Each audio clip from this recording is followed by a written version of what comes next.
Сәлем YouTube көрермендері. Мен бүгін наурыз көженің қарапайым дайындалу жолын көрсететін боламын. Ол үшін бізге ет пен су, оны бөлек қайнатамыз. Бидай, қатық, яғни сүзбе, күріш, тұз, шамамен шағын иленген нан. Бидай немесе перловка болса да болады. Мен бидайды бір суткаға суға салып қойдым. Піскенде қатты болып қалмас үшін.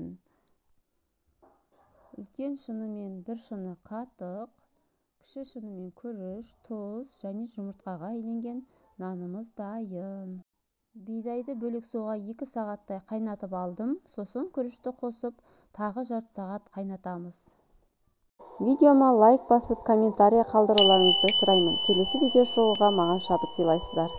Ет пісіп дайын болғанда сорпадан етті сүзіп аламыз.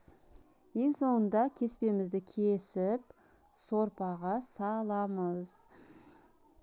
Осымен хит наурыз көжеміз әрі оңай, әрі жеңіл түрде дайын болып қалды.